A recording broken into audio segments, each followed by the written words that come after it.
What if the extra inch around your waist has almost nothing to do with what you ate yesterday, and everything to do with what you did in the first 10 minutes after you opened your eyes this morning?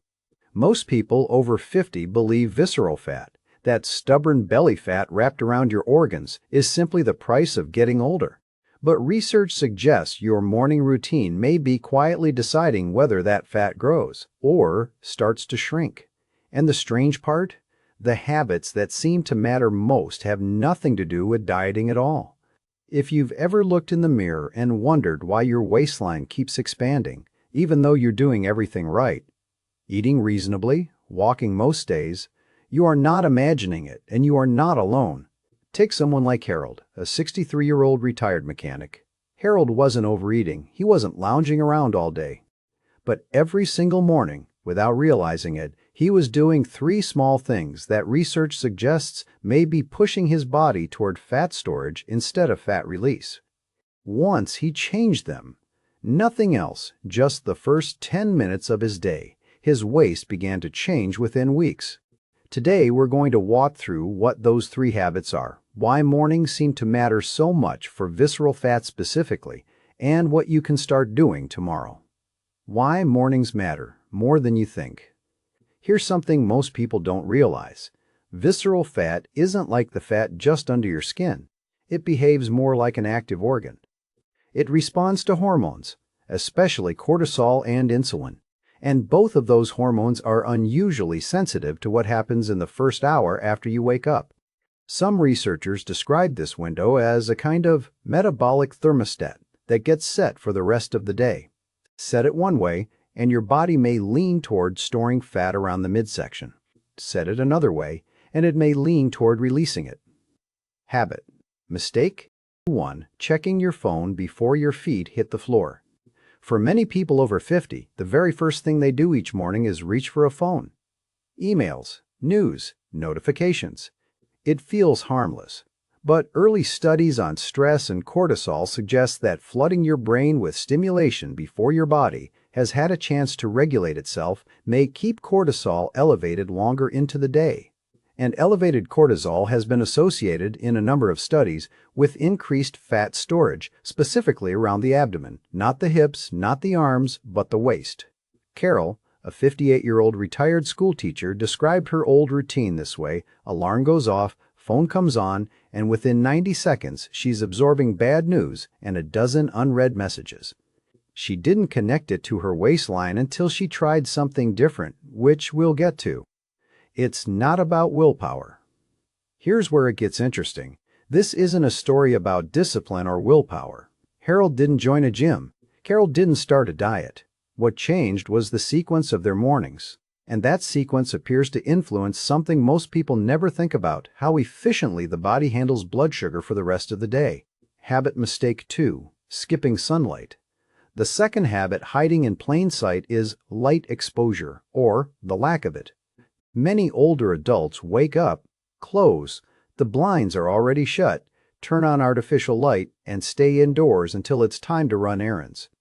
But morning sunlight appears to play a surprising role in regulating the body's internal clock, which, in turn, may influence appetite hormones and how the body processes fat throughout the day. Some research suggests that even 10 minutes of natural morning light may help stabilize this rhythm. No sunscreen, no special equipment, just stepping outside. Without that early light cue, the body's internal clock may drift, and some scientists believe this drift is associated with a higher tendency to store fat around the midsection, especially as we age and our hormone levels naturally shift. Habit mistake 3. Breaking your fast the wrong way. The third habit involves the very first thing you eat or drink. Many people over 50 start their day with coffee on an empty stomach, sometimes with sugar or flavored creamer, before eating anything solid. Research on blood sugar regulation suggests that this pattern may cause a sharper insulin spike than eating protein or fiber first. And insulin, much like cortisol, plays a direct role in whether your body is in storage mode or release mode, particularly for visceral fat, which appears to be especially sensitive to insulin spikes compared to fat elsewhere on the body. Walter, a 71-year-old widower, had been drinking black coffee on an empty stomach for decades. He wasn't wrong to enjoy his coffee, but the order in which his body received fuel each morning may have been working against him for years without his knowledge. So what does a better morning actually look like? Based on what researchers currently understand, here are 3 simple shifts.